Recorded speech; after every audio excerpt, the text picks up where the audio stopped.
So as the year comes to a close, I wanted to share some episodes from the archives that I think give some insight into the moment we're in now. Today's conversation is with the political scientist Pip Norris. We talked back in 2022 about the rise in right-wing authoritarian politics around the globe and the work she has done on the concept of cultural backlash as its driver.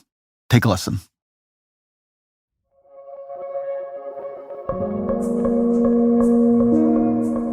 I'm Ezra Klein. This is The Ezra Klein Show.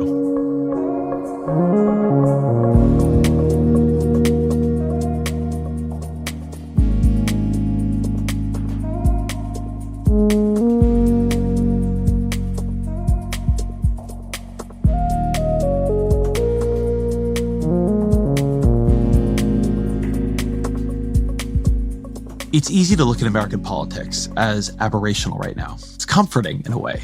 Maybe the whole problem, the whole question is Donald Trump and the unique magnetism and attributes he brings to modern politics. I mean, Trump is many things, but one thing he is distinctive. Once a billionaire or maybe billionaire developer, known for being a businessman, a celebrity reality TV star, forever in the tabloids with an unerring sense of what will get people's attention, who is somehow immune to the disciplining force of shame. Maybe that's a story right there, the particular package of attributes Donald Trump brings to all this. And then you have the weird dimension of American institutions, a Republican Party that he was able to take over, in part due to our weird way of doing primaries and the Electoral College and the way we distribute power. So it's easy to step back from that and think, something's just wrong with America. Why are we taken in by this guy? But maybe nothing's wrong with America, or at least nothing specific. Look at Joe Biden. Joe Biden may be polling in the low 40s, and people can come up with all kinds of explanations for that. But that's better than other G7 leaders right now. In Canada, Justin Trudeau, also in the low 40s. In France, Emmanuel Macron, upper 20s. In Germany, Olaf Scholz, also in the 20s. In the UK, Liz Truss was at 9% when she resigned as prime minister. And she resigned mere months after Boris Johnson had also resigned as prime minister. Nor is the Republican Party's ongoing competitiveness or turn towards a more reactionary, subversive message all that unusual. Italy just elected a far-right prime minister from a party with fascist roots. In France, Marine Le Pen, the far-right leader, she won around 40% of the vote in the final round of their presidential elections, doing better than she did in 2017. In Sweden, a hard-right group founded by neo-Nazis and skinheads won the second highest number of seats in parliament in elections earlier this year. In Brazil, Bolsonaro lost on Sunday. I mean, Bolsonaro is about as Trumpy a figure you will find outside of the Trump family, so it's a big deal. But he won 49% of the vote. 49%. It's hardly a resounding rejection of what he stood for or how he governed the country. That's just a partial list. The rise of these right-wing populist parties and politicians is happening in many countries in many contexts. It's coming in wealthy countries and poor ones, in places with high levels of immigration and low levels, in countries with a lot of economic inequality and much lower inequality. This is not just an American dilemma, not just a French one, not just a Swedish one or Brazilian one. And so we need theories that explain more than one country or more than one situation. Which brings me to Pip Norris. She's a comparative political scientist at the Kennedy School of Government at Harvard. And in 2019, she and her co-author, the late Ron Engelhardt, published what I've come to see as a really crucial text for thinking about the rise of global populist authoritarians. It's called Cultural Backlash, and I asked her on the show this week to explain it. As always, my email, EzraKleinShow@nytimes.com.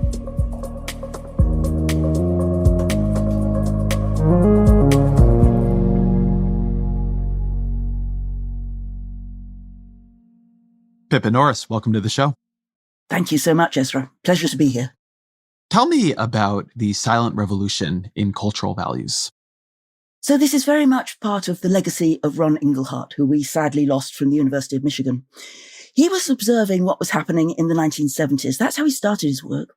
And he went to Paris and saw people on the streets, young people, workers, everybody out demonstrating and protesting. And then he looked around, in particular at Washington, where again the anti-Vietnam movement was going, and also in Tokyo, where there were also protests, in London. And he said, something is going on, and it's a younger generation in particular, and the college-educated who are leading the charge, along with an alliance of workers and other groups. And his prediction was that in the 1940s and 50s, as countries emerged from the Second World War, in particular in Western Europe and in post-industrial societies, there was a basic sense that what was important there was materialism. In other words, growth, economic goods, better housing, better welfare states, making sure there were pensions and national health services and those sorts of things. And particularly amongst the generation that went through the war, our parents and our grandparents, those who suffered from the Great Recession and Depression, the instability of Hitler, Mussolini, and all the changes involved with the rise of fascism, the Second World War, which disrupted lives. In that context, people wanted security. That was their priority. And they would join, for example, trade unions in order to negotiate better wages if they were in blue-collar work.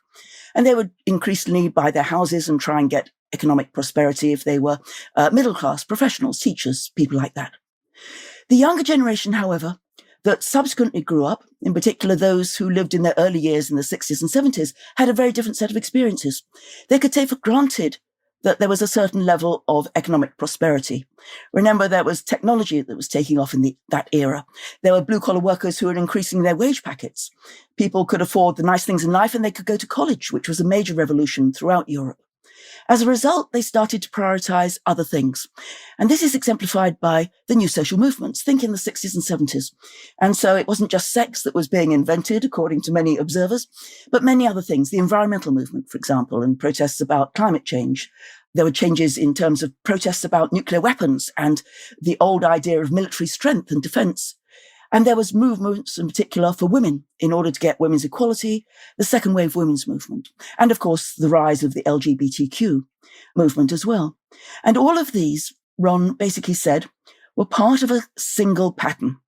And they led to new parties. And in particular, what he predicted in that period was that this generation that was concerned with what he termed post-material issues, the quality of life, the ways in which we can improve our living standards, took for granted material affluence, and so they moved on to other issues and other values which they regarded as much more important, in particular freedom and autonomy, the ability to live your own life and to enjoy diverse lifestyles, to enjoy gender fluidity, for example, not simply fixed gender roles or fixed sex roles in the family. It became much more of a secular focus rather than religion, much more of a cosmopolitan focus rather than one that was based on nationalism or nativism. And so a generation grew up, and you can think about the hippies and a wide range of other movements around that period that challenged traditional values. Now, the silent revolution was such because it was a gradual process. It wasn't one which produced that many changes that were that visible, but it was one that gradually, rather like a rat in a python, went through the population. As the older generations died out gradually, just through natural causes, as they were replaced by their children and their younger generations, so values in society as a whole started to change. And that cultural cleavage, that basic division, started to be apparent in parties and in the issues that were being debated in politics as well.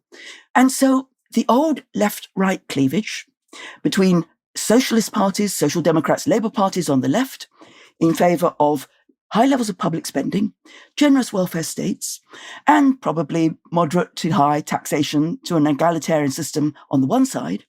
And on the other side, the Conservatives, the Christian Democrats, and other parties who are European liberals who favoured fiscal prudence, low taxation, and low public spending. That basic economic cleavage was no longer as important as the emerging cultural cleavage over a wider range of new issues. And again, you can think about America as an example of this. And so think back to the 1960s and 70s. And you have those like, for example, Nixon, who were actually fairly liberal on many issues towards women and childcare and welfare policies. And indeed, the Republican Party at that time, many were in favor of reproductive rights and abortion. And on the left, you had Democrats, particularly those who are socially liberal in progressive areas, as well as Democrats who are more conservative from the solid South.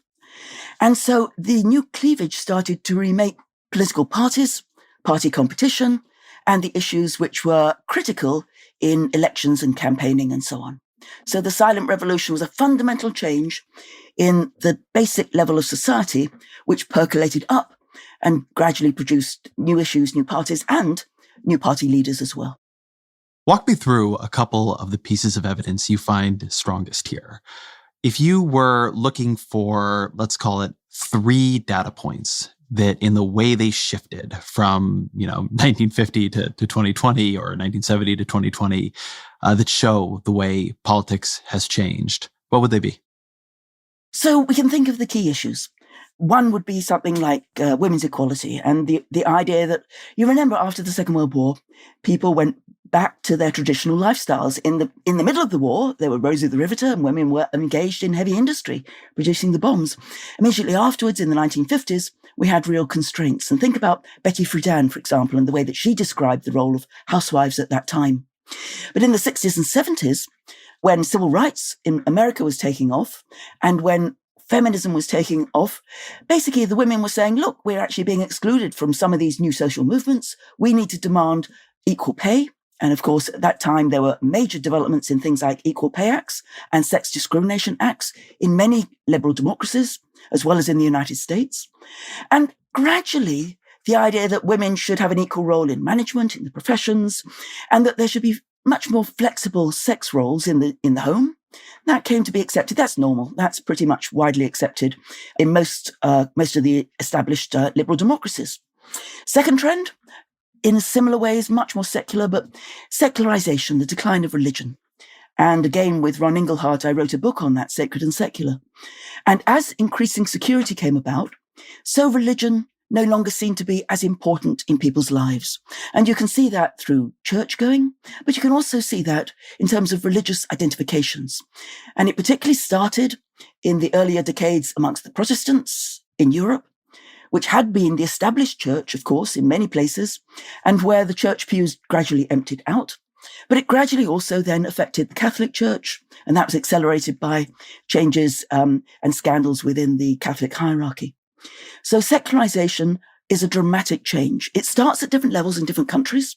In fact, the United States was rather late to come to this trend, but it's clearly going on. If you look, for example, at Gallup or Pew.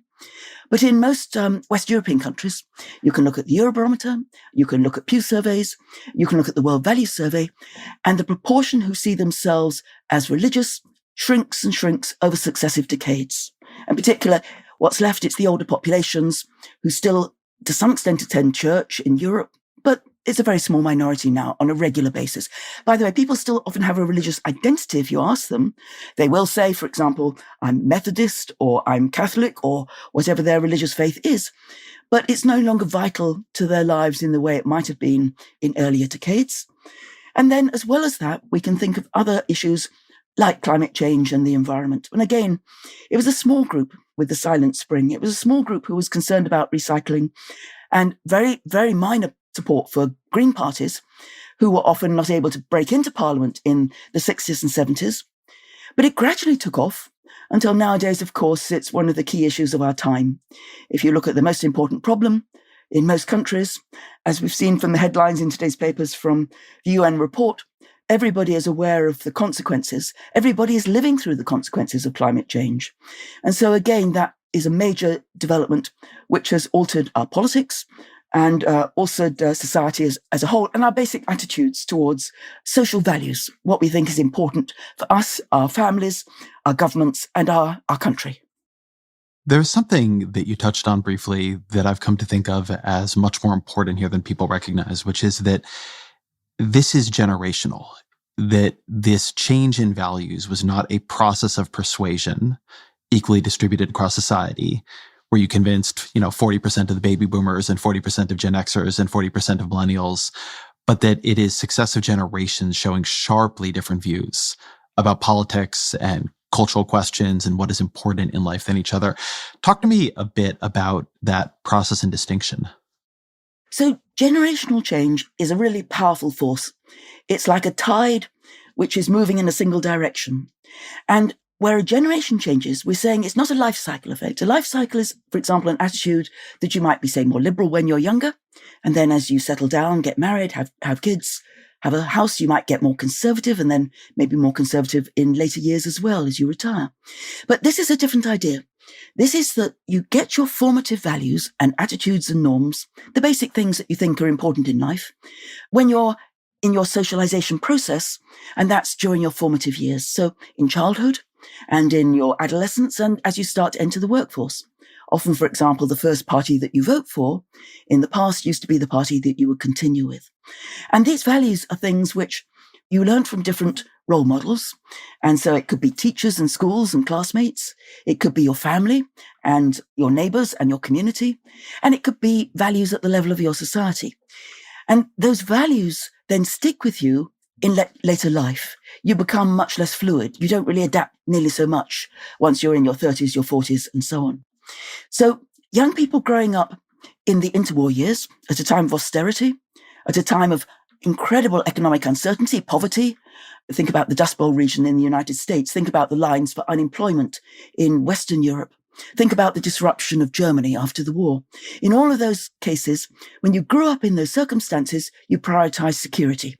You prioritized stability. You wanted often a strong leader who can provide you with order and economic growth, that basic idea. But for the younger generation, they could take those things for granted. And often, by the way, Ron Inglehart took on the idea from Maslow of a hierarchy of values. And Maslow thought of it as an individual where you had various basic physical needs, water, food, security, etc. Once you fulfilled those, you can go on to other needs such as those for aesthetic life or other types of recognition or status. And what Ron did, and what was so brilliant in his early work, which he published in 1977 on the Silent Revolution, was to apply that not to individuals, but to societies. So if somebody grew up, for example, in Sweden, in those era of the 1960s and 70s, their lifestyle, the things they took for granted, the values that were imbued from that were very liberal, very much ones of social tolerance, social trust, a belief in the state, and the state should run things in terms of public services. That was taken for granted. But the idea also of a confidence that their lives weren't just within a country, but were cosmopolitan, that they could be part of Europe and have a European identity. They could work and live and travel in many places.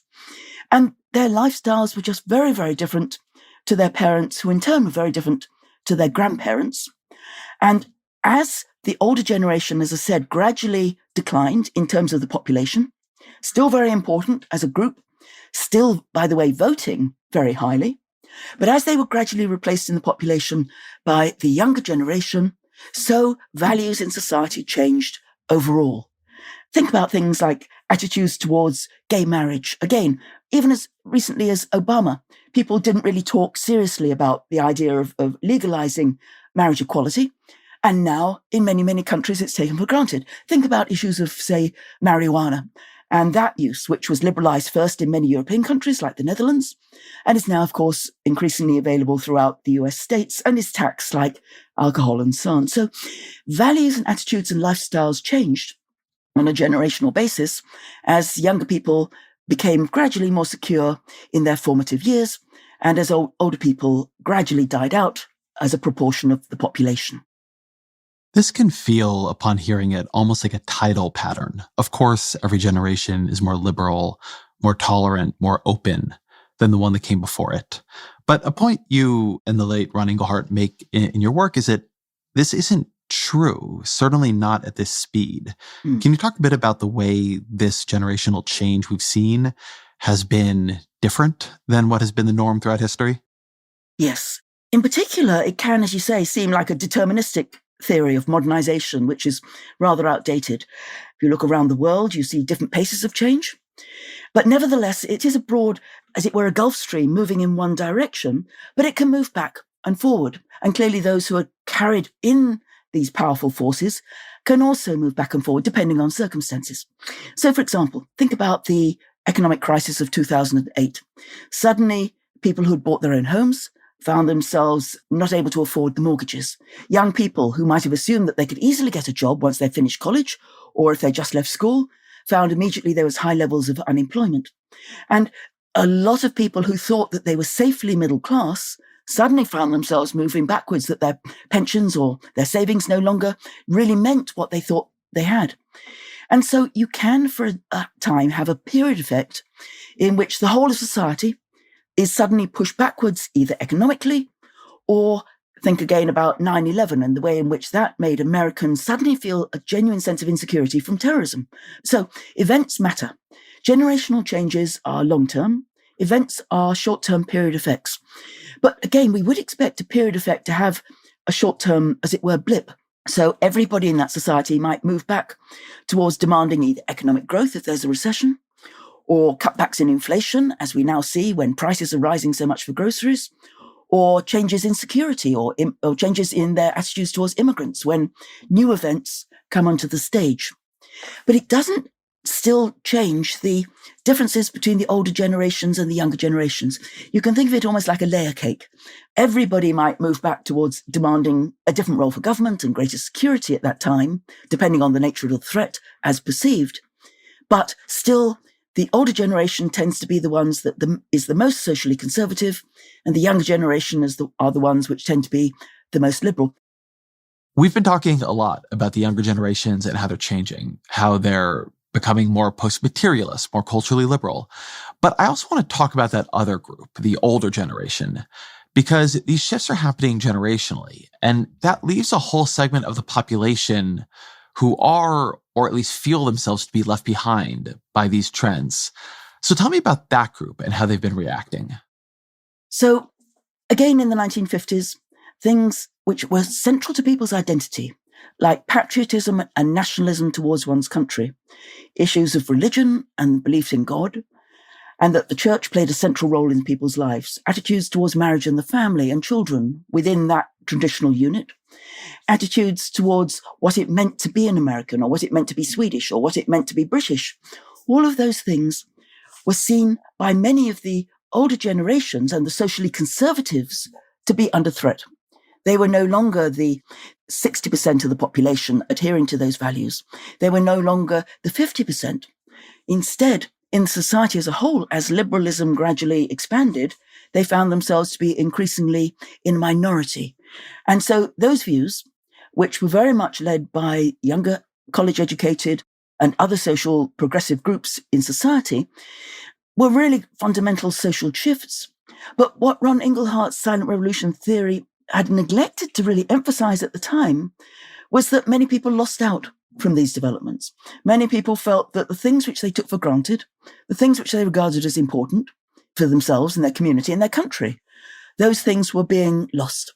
And as a result, you saw increasing support for what we term in our book authoritarian populist parties.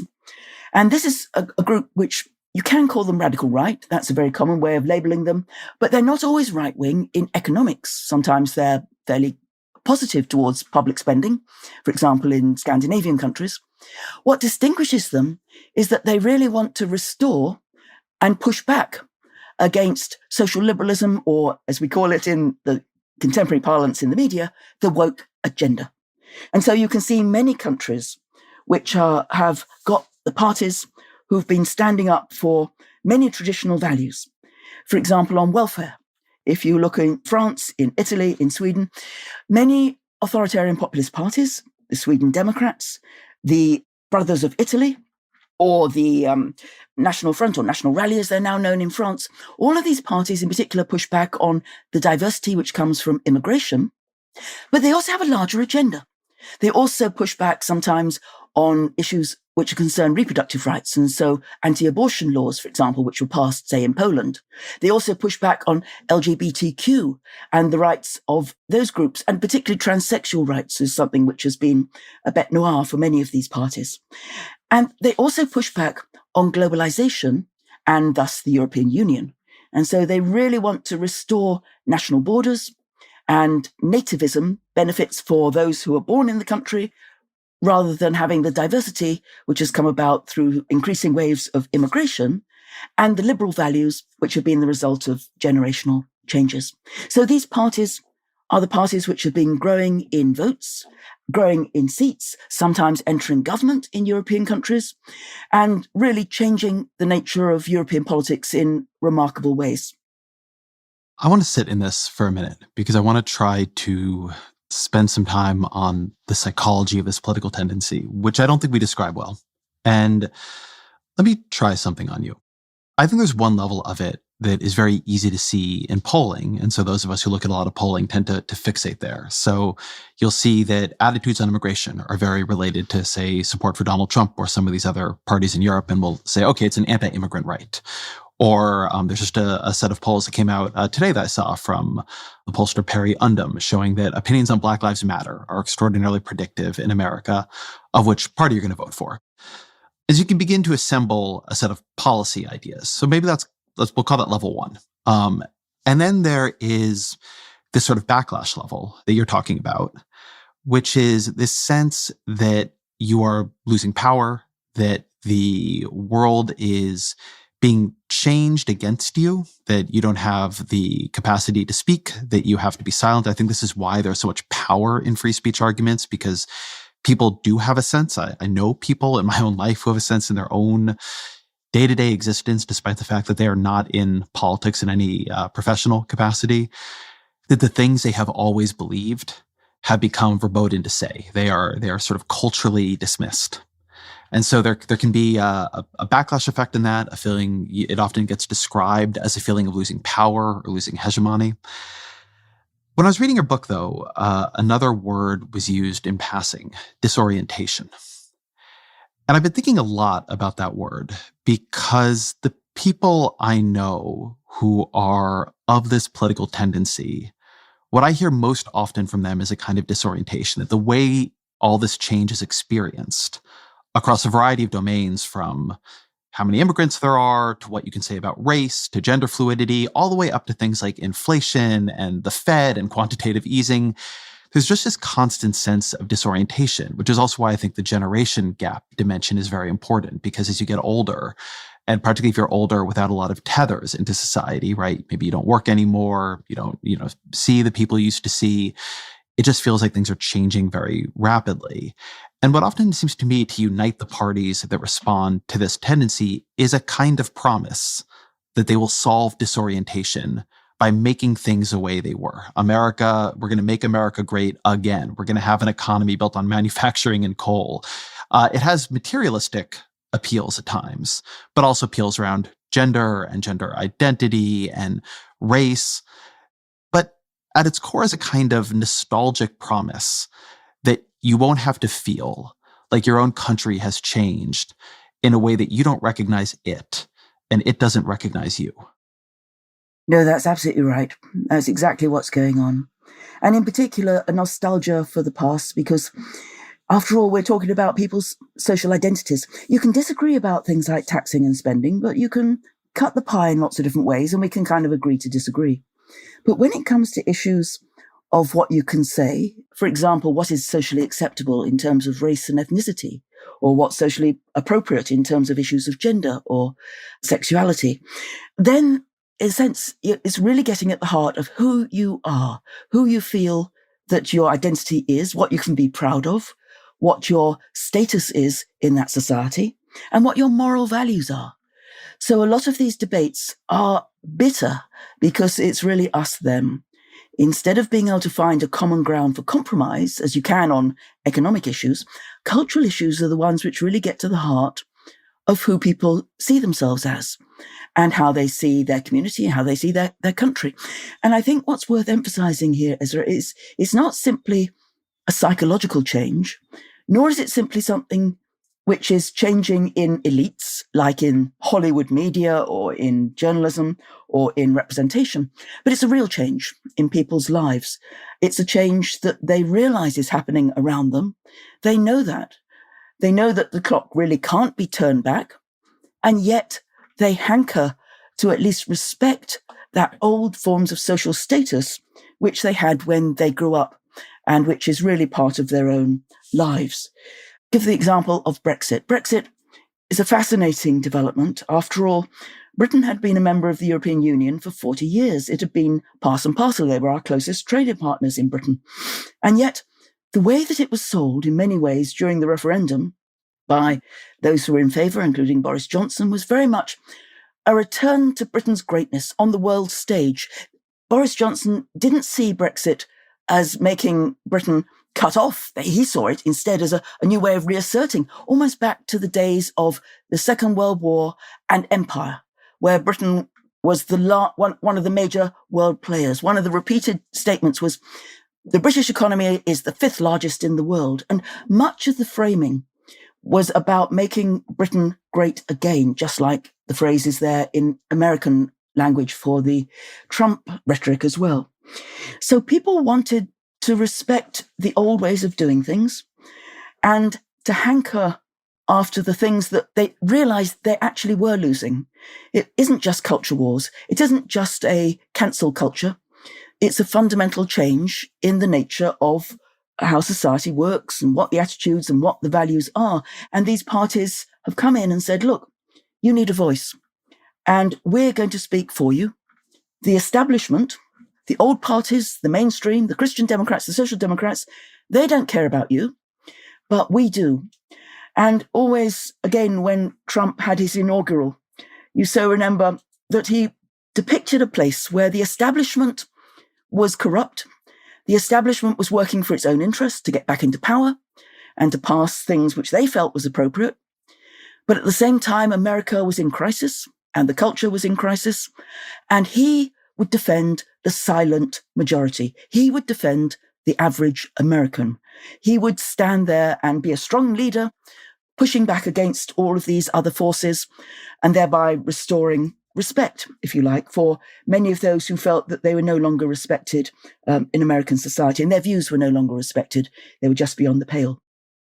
I want to try to untangle what you might think of as the materialist and the post-materialist appeal of some of these politicians and parties. And this is a very live debate here. Now, you have a much broader set of global examples and knowledge, so you can tell me how well it tracks elsewhere.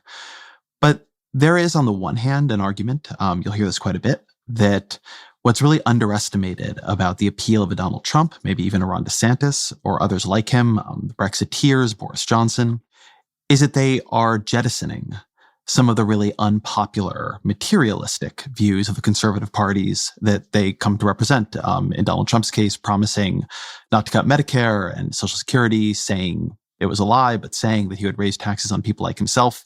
You'll hear an argument that all those things that people experience as Trumpism are actually negatives, and why he is an effective politician is that he actually takes on more popular policy views, whether or not he follows through on them, than people realize.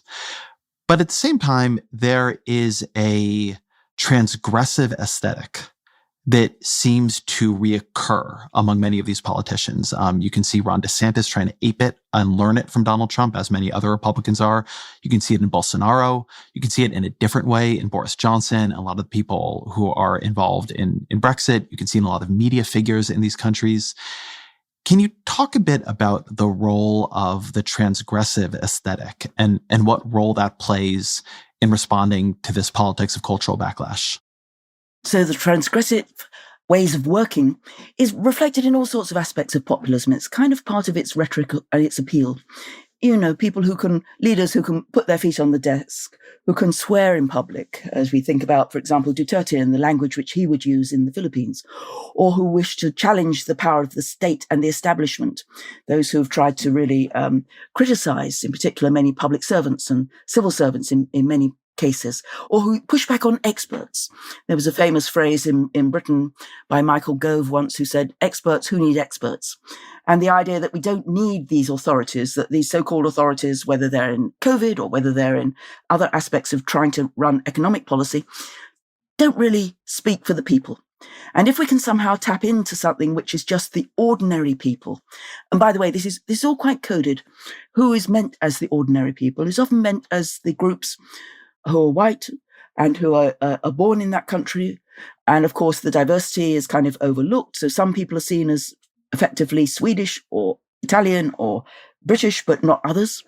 But all of those groups, these leaders appeal to in fundamental ways.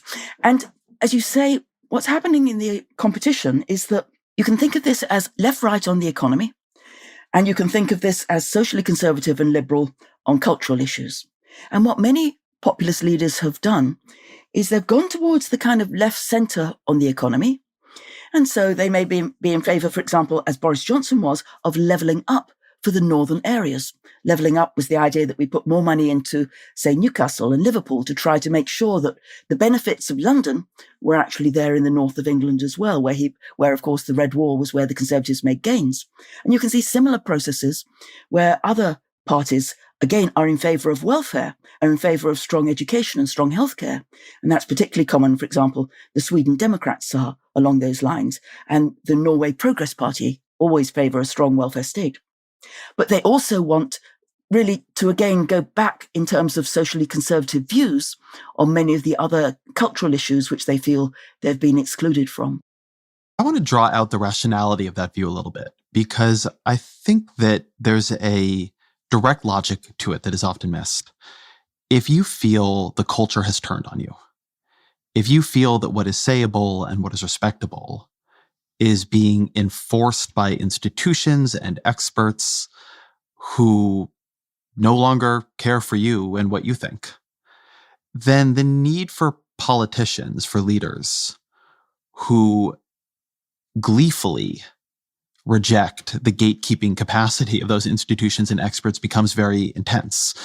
I think this is something that is sometimes missed about some of these politicians, that people don't like, in my view, generally, some of Trump's excesses, his cruelties, the way he acts. Some do, obviously. Some find it very thrilling, but many don't. But even many who are comfortable with it appreciate that him and others like him don't seem cowed, because they're cowed. They feel cowed. Yes. And they feel some of their leaders have been cowed. People maybe agree with them, but won't really say it aloud. And then somebody comes out and says, Mexico isn't sending good people here, and we shouldn't let them send people here anymore, and just build a wall and be done with it. It's like, yeah, that guy. And that there's something about, in a lot of these different places, the aesthetic of transgressiveness being a kind of a reflection of a commitment or a reflection of an unwillingness to not be cowed, when the main problem some of these people are voting or feeling is a feeling of being cowed. There's like a more direct relationship there that makes transgressiveness a more essential part of the cocktail than I think people who believe maybe these parties could reemerge as economically liberal, socially conservative, but nevertheless genteel are missing. Yes, that's absolutely right. And it's essentially being part of the out-group, the group of kids at school who are always, excluded and picked upon and bullied and all that sort of thing. And if you have a strong leader who says, I'm for you, I'm defending this tribal identity, I'm defending the traditional values that you believe, I respect your values, I stand for you and I speak for you, then of course that leads a direct appeal. And think about some of the symbolism. For example, Viktor Orban, when he speaks, he's used language which is really frowned upon in the European Union. He says, for example, that Hungary does not want to be a mixed race country, which is really controversial in Europe. He's demonized immigrants, he's used anti-Semitic language and restricted the rights of the LGBTQ community.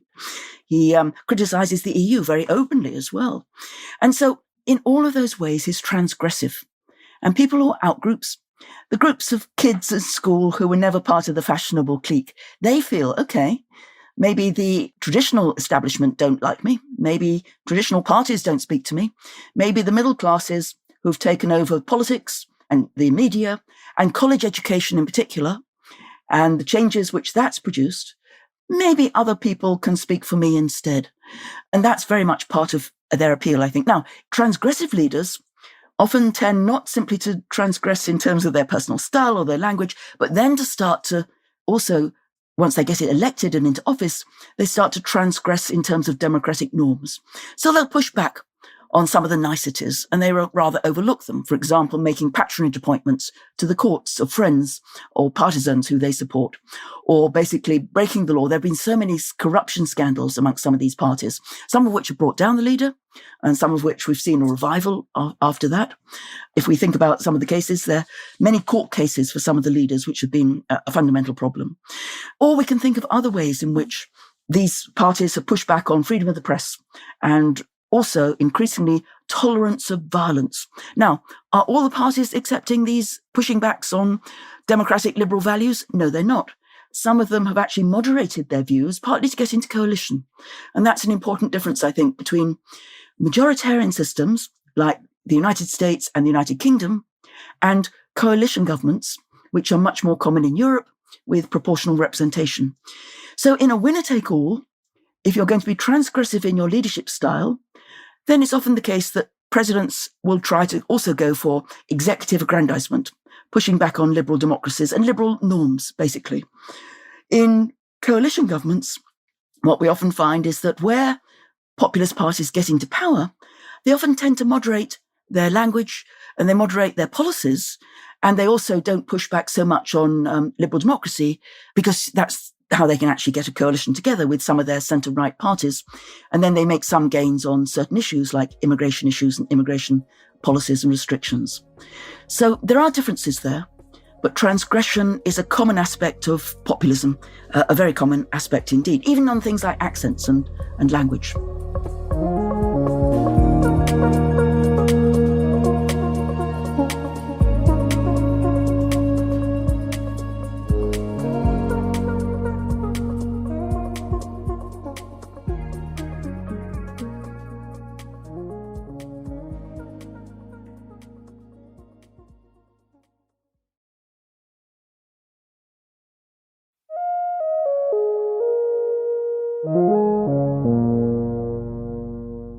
These values changes, as you describe, have been happening for many decades. And you can see the kinds of politicians you describe also arising over these decades. In America, I think the classic forerunner to Donald Trump, as an example, is Pat Buchanan. But in your data and telling, something happens around 2010 that is like a step change in the success of this populist authoritarian tendency. Tell me why you locate that in 2010, and then what you think the cause of it is. So, as you say, these are long-standing parties. There were parties in the 1950s, left over from the Second World War, which were neo-Nazis, often banned as hate groups or made illegal, for example, in Germany. There were parties in the 1970s. The Front National, or the National Rally, as it's now called, with Marine Le Pen, is actually celebrating its 50th anniversary. And you can see similar patterns like the British National Party in the 1970s. But they were always marginalised. They were always below thresholds to actually achieve seats. They may give 4% of the vote, 5%, but it wasn't sufficient in order to have any sort of numbers, still less to have any sort of power in a coalition, still less to be the largest party in government. So what changed, I think, was a number of precipitating developments and also some of the dissatisfaction, which is a long-term trend. So there's been a period of de-alignment in party politics in many post-industrial societies, and that can be dated again from the 60s and 70s, when what happened was that the mainstream parties in the centre-right and the centre-left, so the Christian Democrats, the Conservatives, the Liberals, Social Democrats, Socialists, and so on, they gradually lost support. They were at their height in the 1950s. They went down from the 1960s, progressively the 70s, progressively the 80s, and party systems fragmented. The old loyalties were lost. For example, union workers would normally always support socialist parties and communist parties in Europe, whereas the petty bourgeoisie and the middle classes would, by and large, particularly in the private sector, support the conservative parties. But those class identities weakened in Europe, and the basis, the kind of foundations of party politics became much looser. People were more willing to move around in different elections, or to vote for one thing for a local election, something else for a national election, and so on. So this provided opportunities for smaller parties, and it provided it both on the progressive side, like the Greens, who suddenly started to move up, as well as the support for the radical right or populist parties. And it takes time. All of these are processes where once you get a few members of parliament, you get a bit more of a platform, you get more credibility. People don't want to waste their vote. They need to have some sense of what the party stands for. And if it's always just the major parties standing for campaigning, they have very little idea. And particularly if they're demonized as being very extreme and outside the pale, people are not going to vote for populists. But gradually what's happened is that the populists themselves have become much more savvy at presenting a more moderate image on many issues. For example, many of the European Populist Party most recently, after Brexit, have stopped saying and stopped being explicitly anti-European Union. They said that that policy really wasn't the one that was giving them support, and it was simply alienating them from the other mainstream parties as well and from many voters. So by making their more extreme elements the real hate groups and the groups who are really using extremism in politics by excluding those and by appealing primarily on immigration. That was a rising issue in Europe, particularly remember the European immigration crisis when Angela Merkel opened the door in about 2015. That led to a surge of migrants, along with the war in Syria and the war in Afghanistan and economic deprivation and economic migrants from Africa. So the economic recession of 2008, the Eurozone crisis, which followed with very deep consequences for Mediterranean Europe, and then the rise of migrants, which is continuing, although that has gone down as an issue in Europe. All of those created very favorable circumstances. And again, all of these changes are gradual processes. You get, for example, 10% of members of parliament. Suddenly you might have a coalition partner. Suddenly you're much more visible. You also get access to public funds. And so for the next election, you're likely to be in a much larger position, much more effective position in order to get elected in that. And so we can see those developments. For example, Giorgia Meloni, Italy's first female prime minister, leader of the Brothers of Italy. She just got 26% of the vote, a quarter. Her party had roots in fascism, but she abandoned that. And she sought to tone down the extremism and really be pro-European Union, even pro-NATO for Ukraine, but still anti-migrant and anti-immigrant. And she's basically now leading the coalition with Berlusconi and with Matteo Salvini for the Lega Party. So the party became more respectable. The extremist image was less evident. And over a series of elections, basically populist parties have gained in Italy. You can see the same in France. If you look at Marine Le Pen, and in the last presidential election, of course, Emmanuel Macron won, but Marine Le Pen came second with 41% of the vote in the second round presidential election, up from 34% in 2017. And you can see a steady rise in a series of presidential elections, as well as elections to the European Parliament. So gradually, the party itself became more moderate. Marine Le Pen became more effective as a campaigner. She abandoned her father's extremism. And with rising de-alignment for the major parties and with rising disaffection with the major institutions, she has a basis of support. And you can see similar patterns in Belgium, as well as in many parts of Central and Eastern Europe, Law and Justice, for example, in Poland, in Turkey with Erdogan, in Hungary, of course, with Fidesz, achieving a substantial vote, majority of the votes, and 2/3 majority in parliament. In all these cases, it's a gradual rise of minor parties, and they become part of the government. And then, of course, the other parties also are in decline. The centre has been losing ground, and it will not hold. One thing that you distinguish in the book is between supply side explanations in politics and demand side.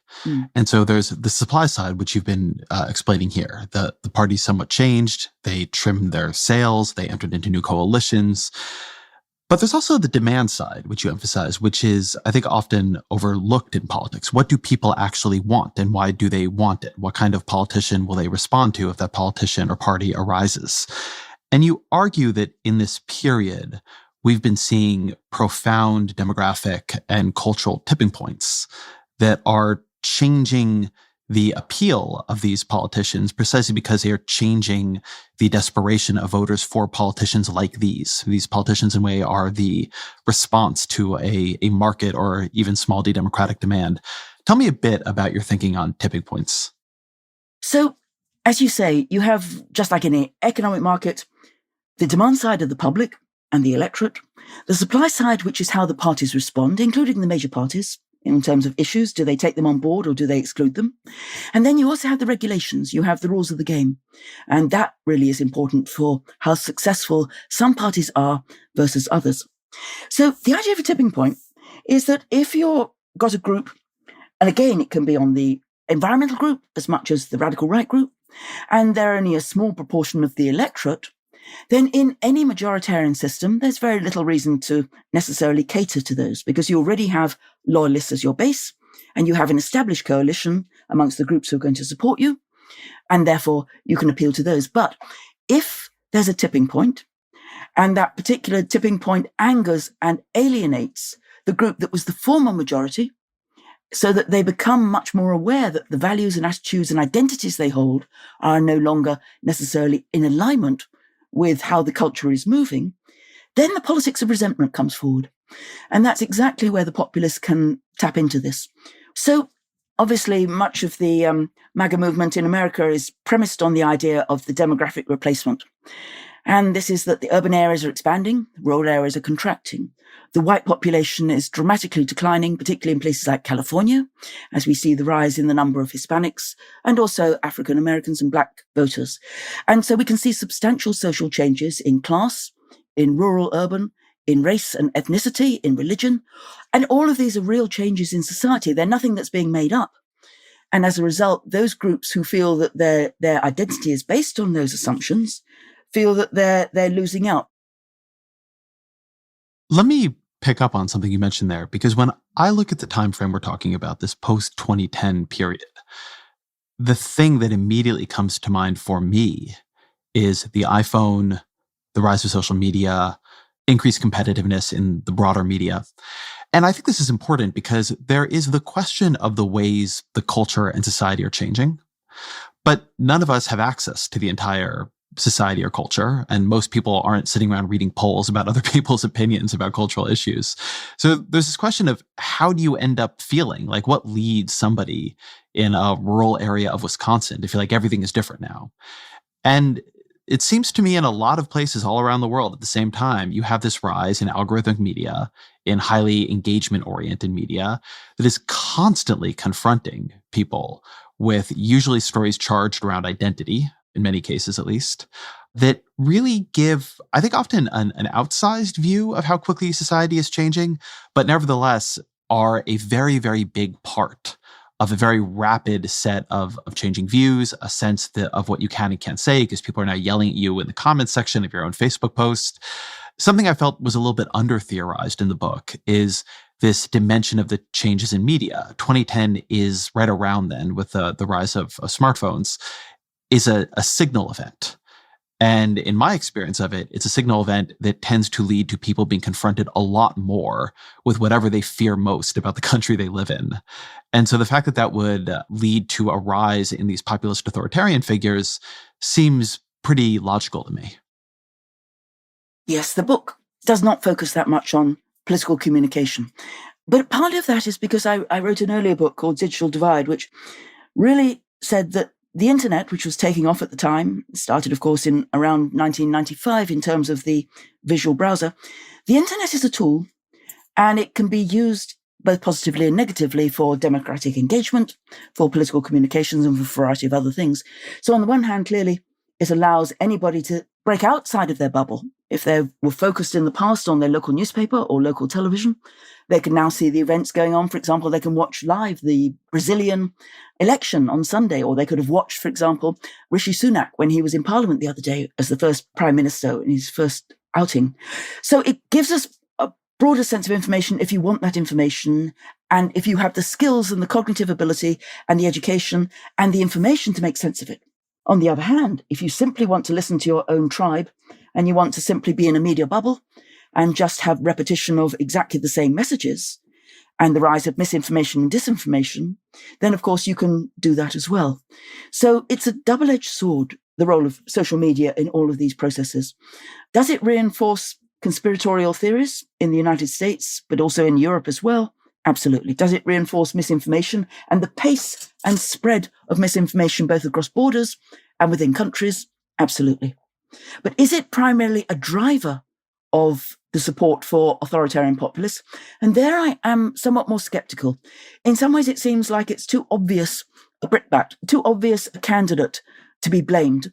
And it's so many other more socially profound shifts in society, which I think have caused these developments, where the media, including legacy media as well as social media, are more of a reflection of what's going on than a primary driver of what's going on. Well, let me try to take the other side of this argument for a minute, because I think I'm more convinced in the other direction. So part of it is the way that these changes in media also change the reality of political systems.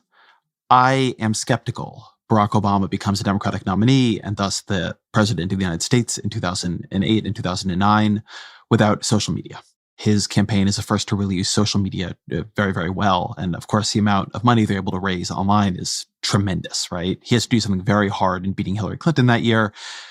Take out social media, I'm not sure he does it. And if he doesn't do it, that also changes the way people sense society changing, right? Barack Obama is, as you put it in the book, a shock to the American political system. And so for a lot of people, the first Black president is a really transformational event that arouses a lot of, let's call it, cultural anxiety.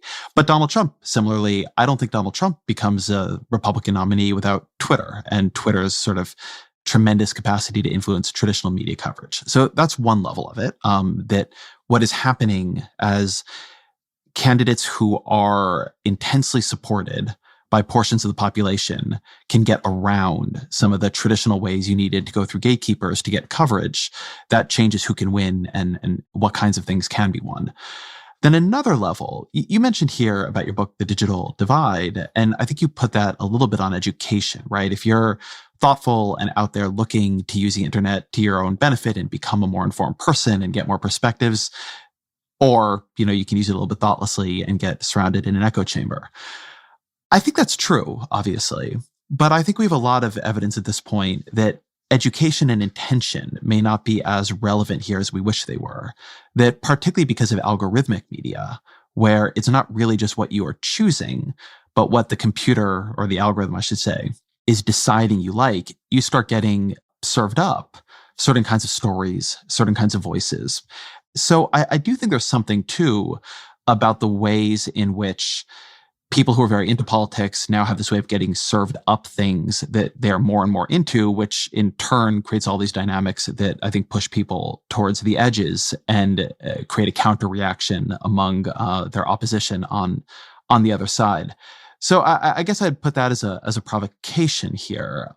Isn't it at least plausible that one of the shocks to the system is that all of a sudden these kinds of figures and ideas and news stories and local news stories that once might have been somewhat marginalized now have this capacity to go viral and to create the political context we're all living in? I always think of Bolsonaro supporters chanting Facebook at his victory speech.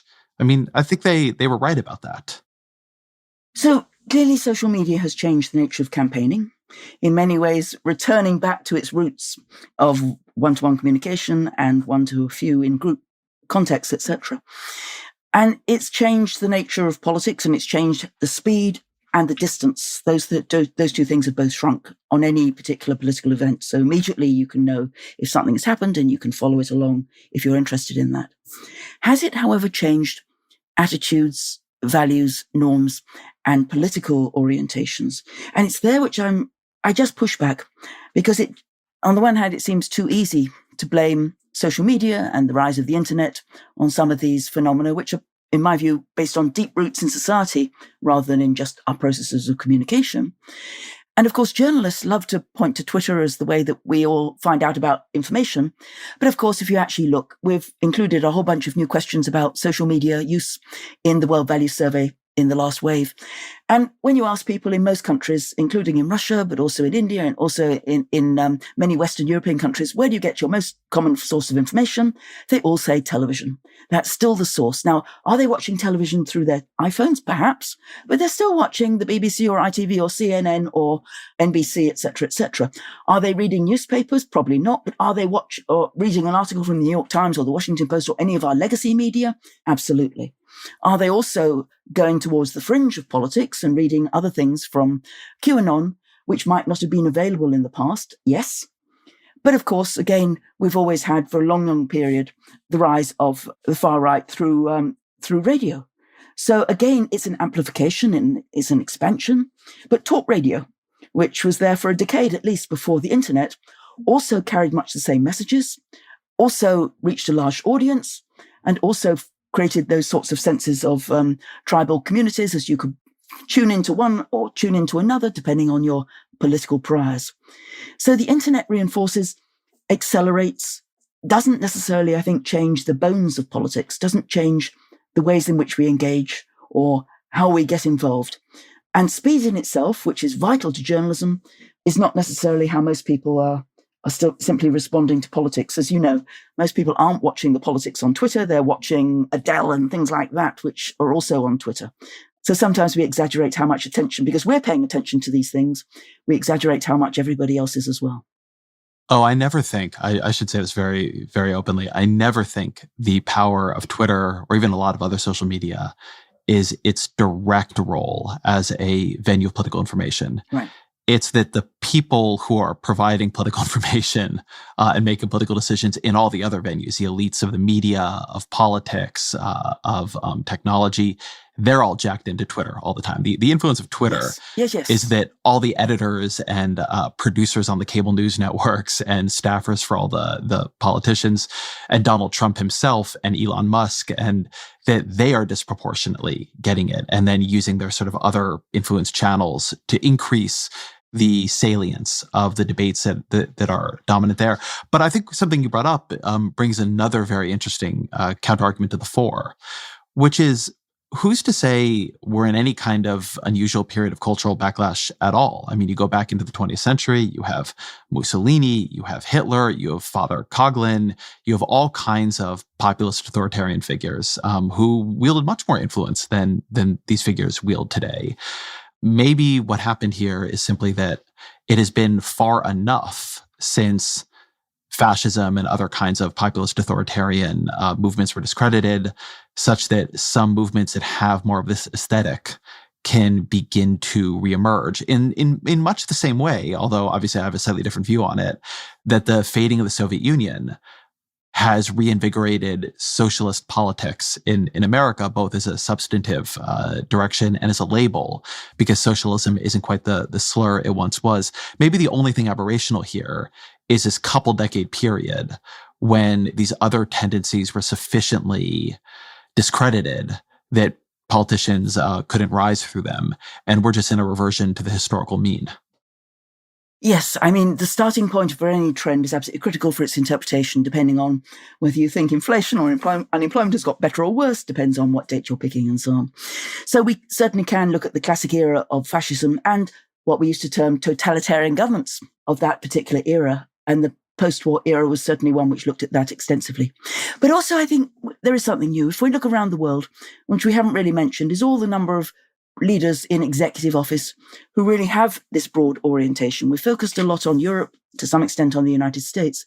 But let's think, for example, India, the most populous democracy, which is backsliding, and Narendra Modi, emphasizing, in that case, Hindu nationalism against Muslims. The Philippines, until recently, Rodrigo Duterte. Turkey, Recep Erdogan, who started off fairly democratic, but who's moved his country increasingly after an attempted coup in an authoritarian direction and against the European Union. Venezuela, Nicolas Maduro taking over from Hugo Chavez with a left-wing form of populism. Argentina, Cristina Fernandez de Kirchner, Peronist, and a long tradition, of course, in Latin America. AMLO in Mexico is another example there, as is Daniel Ortega in terms of Nicaragua, who again was seen as fairly democratic when he first came in, increasingly authoritarian over successive elections. Evo Morales can be seen as a populist. In Slovakia and in Belarus, as well as Hungary, Poland, the Czech Republic. And there's even arguments which is expanding the notion, but maybe even Vladimir Putin is populist in certain ways. He's clearly authoritarian. He has tremendous coercive powers and financial powers, but he also wants to remain popular amongst the Russian public. So this idea of populism, depending on whether you have a narrow or a broad notion, if you look around the world, it's much, much broader than it was simply in the era of Mussolini and the era of Franco and the era of Hitler. It really has gone viral in many places, in many developing societies. Sometimes it's stable, sometimes it's not. Sometimes we see presidents moving up and down in popularity or in and out of office. But it certainly seems to be a development which is increasing in power and rising as a threat to liberal democracy. And of course, it goes hand in hand with democratic backsliding, the other major phenomena also of the period from 2010 to 2022.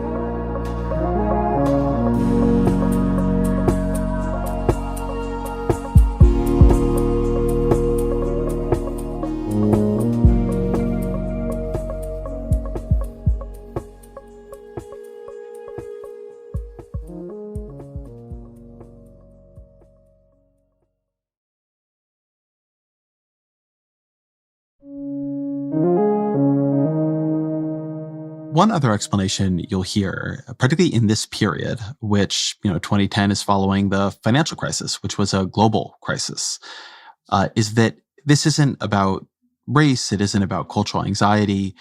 It's about economics. The left of center or even traditional right of center parties stopped delivering economically. They had stopped for some time. You had stagnating wages, say, in America, and then you had a big economic shock, which fundamentally discredited them. And what is being drafted on here is frustration. And that would also then imply a straightforward answer. If other parties can deliver economically, that will drain the potency of these populist parties. How do you think about that, both as a causal explanation for the post-2010 rise of the populist authoritarian right, and how do you think about it as a solution? In 2015, when Trump first started to descend the golden staircase, this was a popular explanation. And political economists certainly looked at areas of the country in Europe and in the United States where manufacturing industry had declined, primarily as a result of Chinese imports. And certain areas such as textiles, such as computers and so on, footwear. And there was a correlation between the areas which Trump did well at and those areas of loss of manufacturing. And similarly in Europe, it was the areas which had lost the mining industries and extractive industries and so on. Problem is that this economic explanation, which appeared fairly plausible and is still advocated by some, doesn't appear so plausible when we look at it across countries. Some of the most affluent countries in the world with very solid welfare states, including Norway, Sweden, Denmark, Switzerland, one of the most affluent countries again in Europe, the Netherlands. These have all got very strong authoritarian populist parties, Swiss People's Party, Progress parties, Freedom Party of Austria, etc. So it's not simply the poorer areas of Europe or the poorer countries of Europe, like Bulgaria or Romania, which have seen the rise of populism. And also, as soon as you go to the survey data and you look at the individual level data, we can ask people about their economic circumstances. We can monitor their class. We can look at their income and their savings and how secure they feel. And when you do that, what you find, whether you're looking at support for Trump in 2016 and 2020, or support for many of these parties in Europe through the European Social Survey, is that the individual level economic indicators, by and large, don't predict whether somebody voted for these parties. Basically, class has been kind of flat. Other factors, age, and other factors like ethnicity really trump the strength and significance of a class. Similarly, in terms of whether you have personal savings, and there's also relative deprivation, whether you feel you're better off than your parents. So economics, the jury is still a bit out, I think, but most of the evidence seems to say it's cultural issues, not economic issues, which really are the cutting edge for why voters swung towards these parties. So then, if simply delivering economically doesn't work, what does a post material left do? This is the challenge. On economics, clearly, the natural solution, whether it was for Biden or whether it's for Keir Starmer in the Labour Party in Britain or for many other leaders of social democratic parties, is to say, well, we'll just go back and we'll improve the areas where we lost some votes.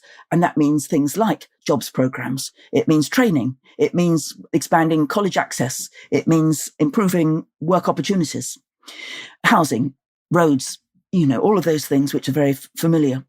The assumption is that we can follow social democratic policies, expand all of these services, improve rail transport, for example, have levelling up, improve educational opportunities, particularly apprenticeship programs, for example, for the less skilled, so they don't necessarily need to go to a university, but they can get practical skills as plumbers, electricians, and so on, and in the new green industries.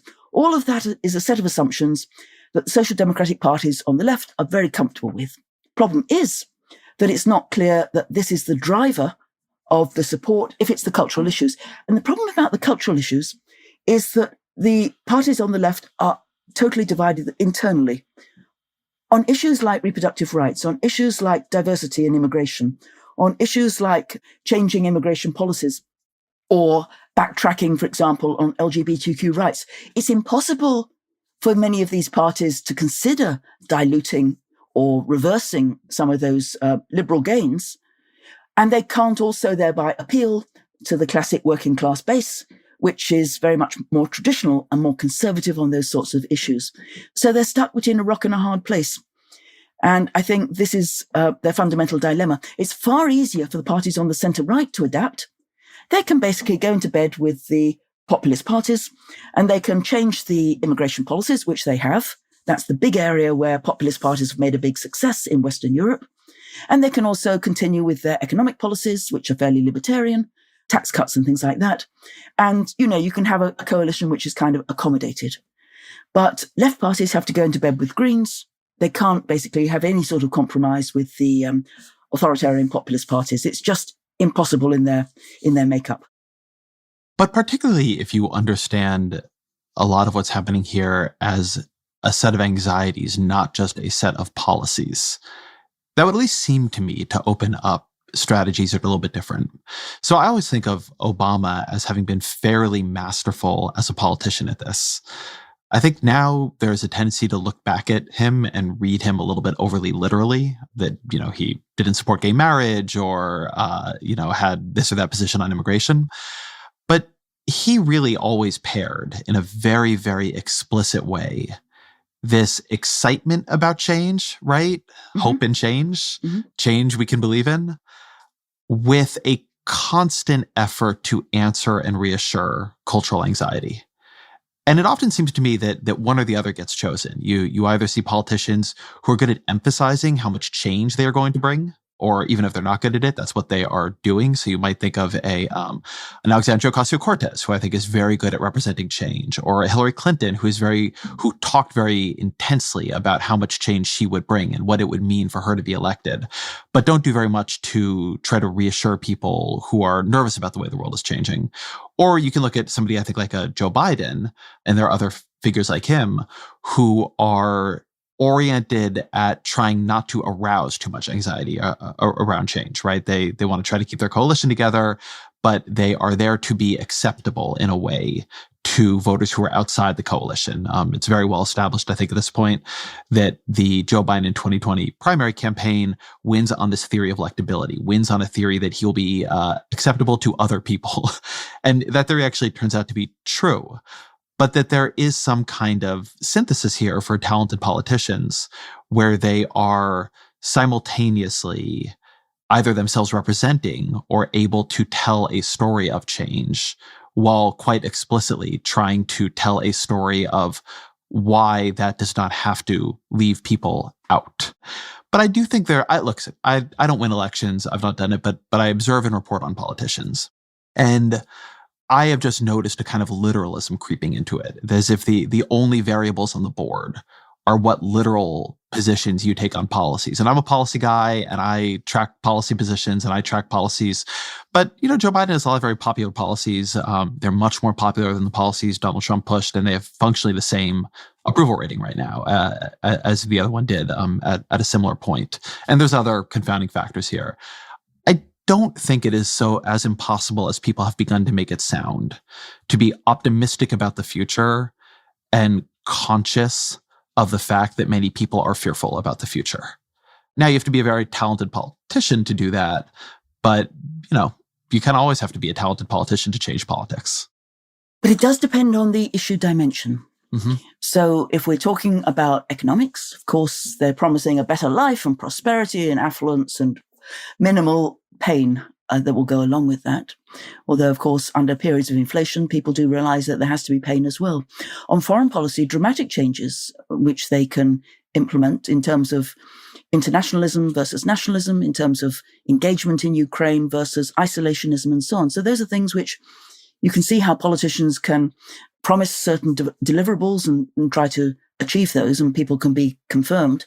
But when it comes to culture, I just think it's far more difficult. When it comes to immigration, it's far more difficult to promise that on the one hand, you're going to make America great again. You're going to make Sweden Swedish, as people said in the Democratic Party there, or that you're going to reverse some of the things which allowed these populist parties to come to office. I've been obsessed in the last couple of weeks, of course, with the leadership contest in the Conservative Party, as you might be able to tell. In the UK. Yes. And I think about how the leadership has changed, right? So on the one hand, Corbyn suggested radical economic change, so radical that nobody would vote for him because he really was pretty far left. And he was kind of insular in how he saw that. And Boris Johnson said get Brexit done. So he promised to follow through on the referendum, which was popular at the time, or at least enough popularity. After Johnson, of course, we had the 6-week experience of Liz Truss, who promised radical change, and everything went nuts. And it was basically a government of chaos. And inflation soared, and the pound dropped, and bond markets went mad, and so on. And now, of course, what we have, essentially, if you saw this last Prime Minister's Question Time, was two politicians, both of whom are very kind of sensible, middle of the road, somewhat boring. They do not want to promise much change. They want to promise continuity, restoration. But Rishi Sunak wants to say things are going to be stable, and we're not going to have the chaos of either Truss or the drama and scandals of the Johnson administration. At the same time, whilst he's putting forward a number of different financial options to try and increase economic stability and reduce economic instability, he's not changing on immigration policy. That's a legacy of the previous administration with some fairly extreme measures.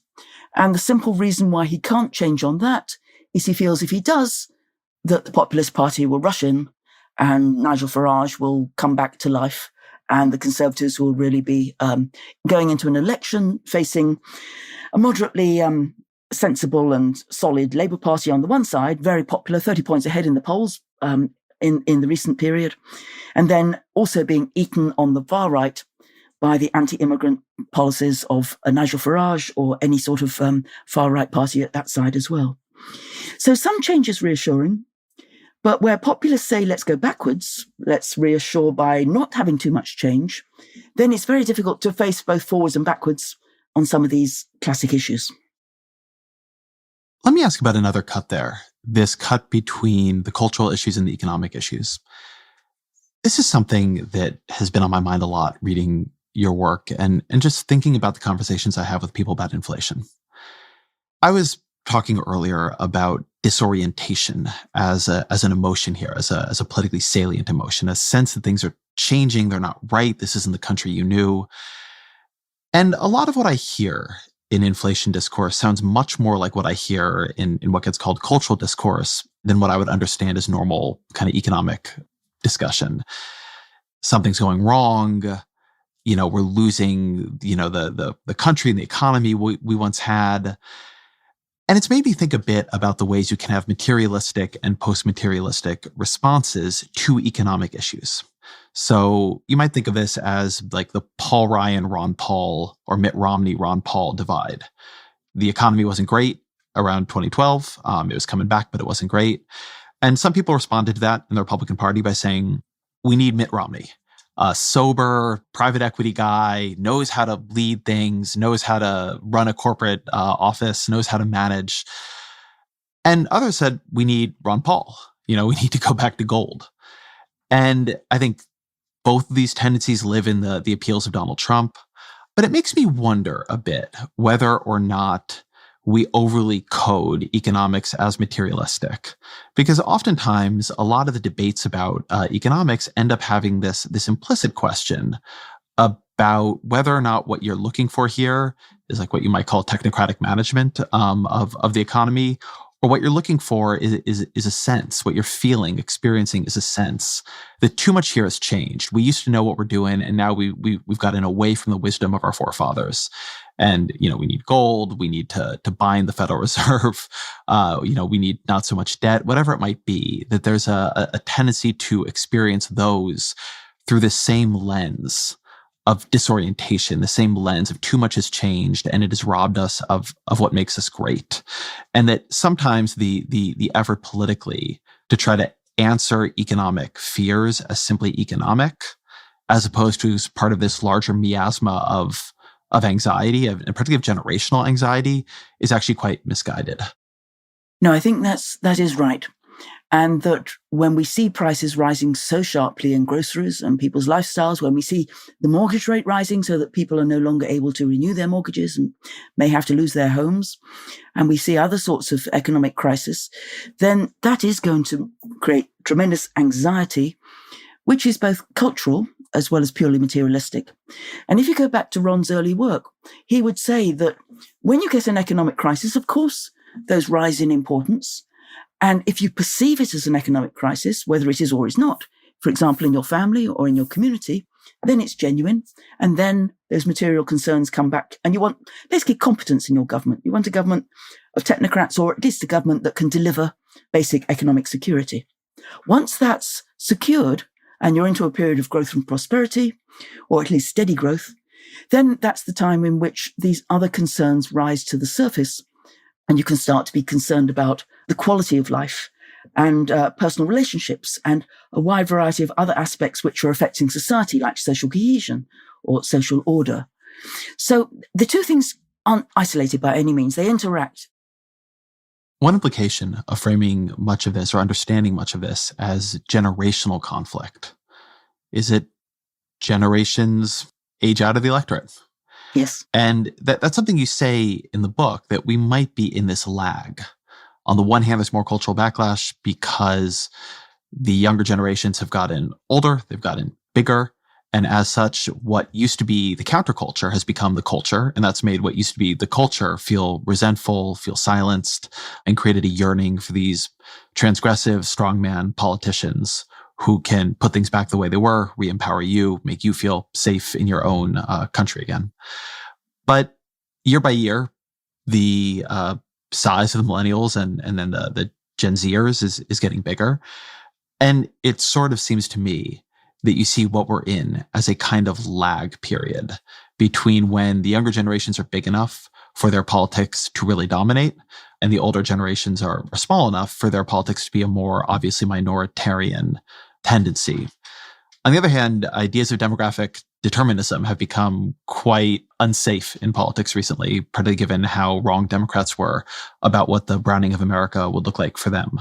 So how do you see this? Are we in a lag? Should we expect this to just be a kind of period of turbulence, and then in 15 years we'll have resettled into a new normal? What's your projection in the slightly longer frame?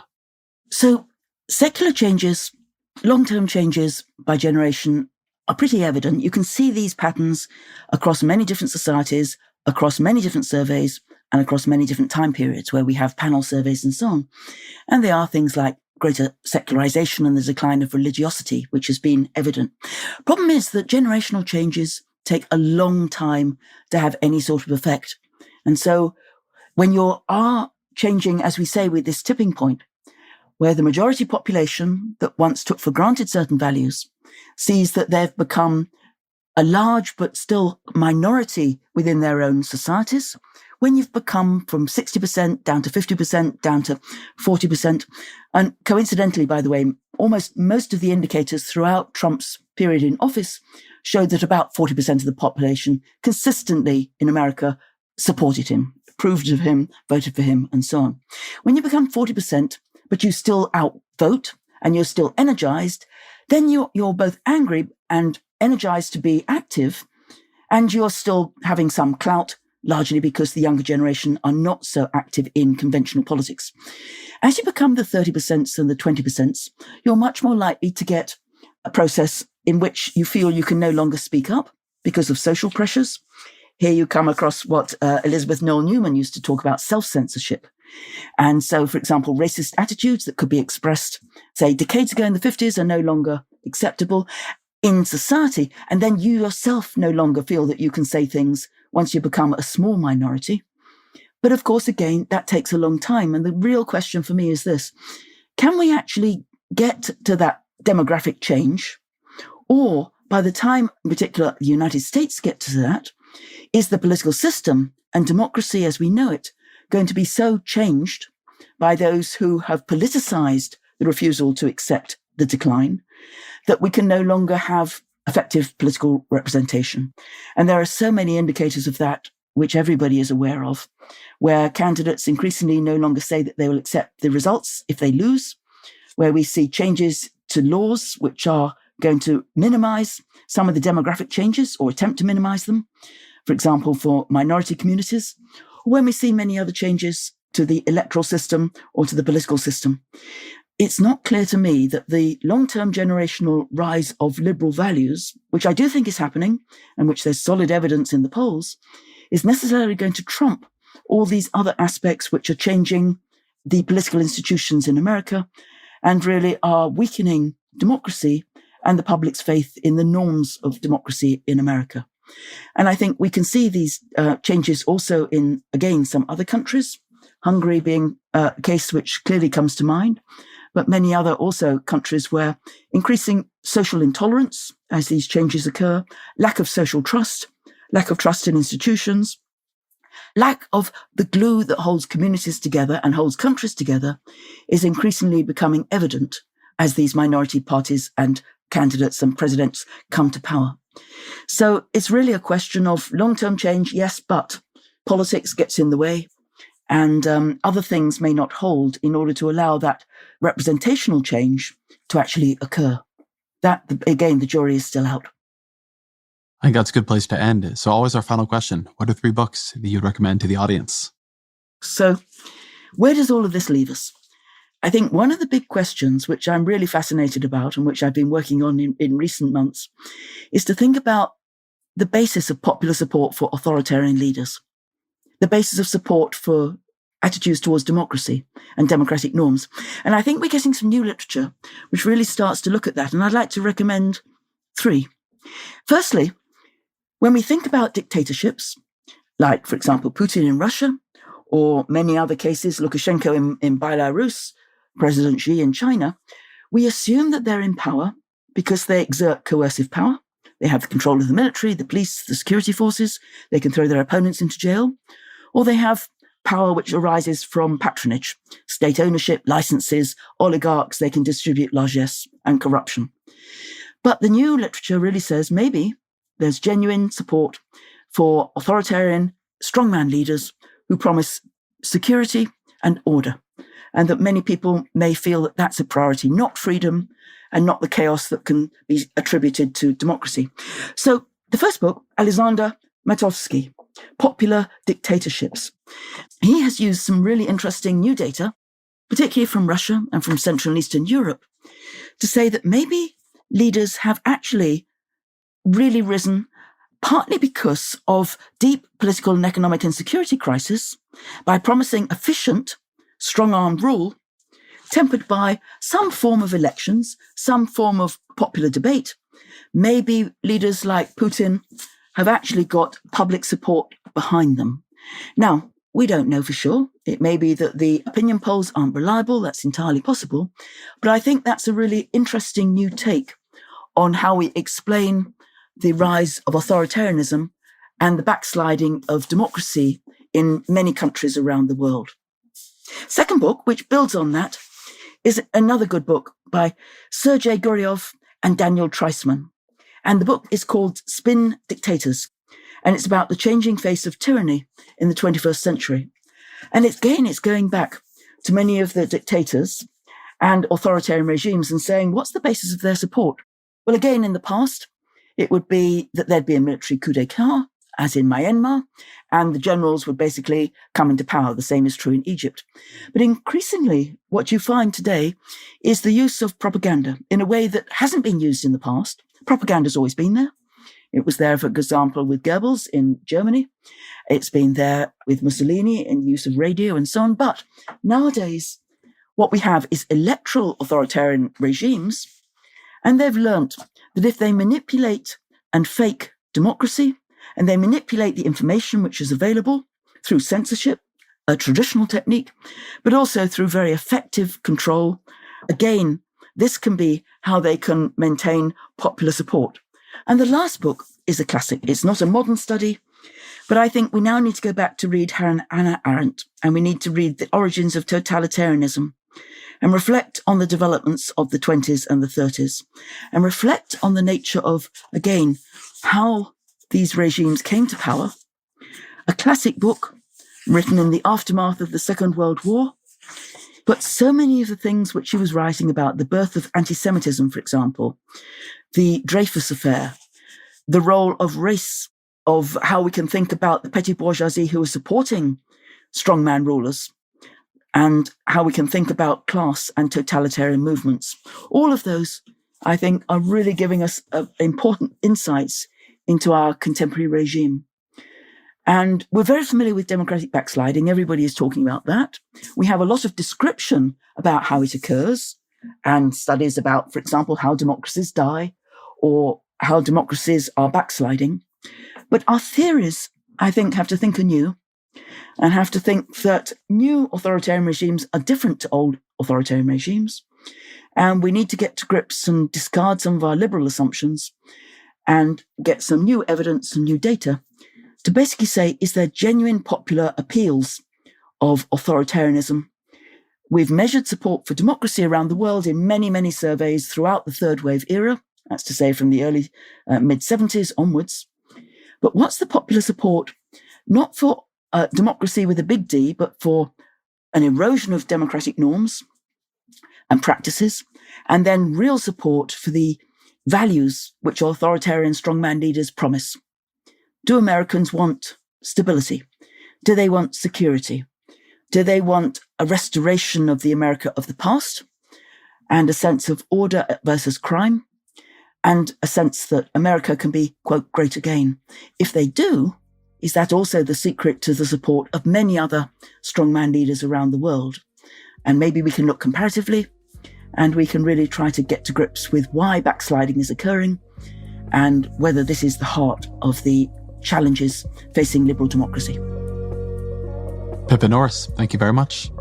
Thank you, Ezra. A pleasure to be with you.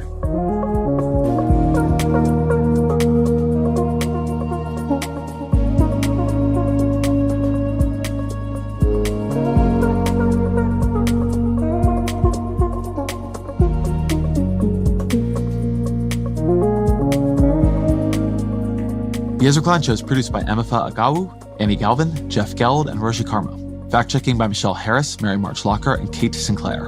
Original music by Isaac Jones, mixing by Jeff Geld, audience strategy by Shannon Busta. Special thanks to Kristen Lynn and Christina Samuelewski.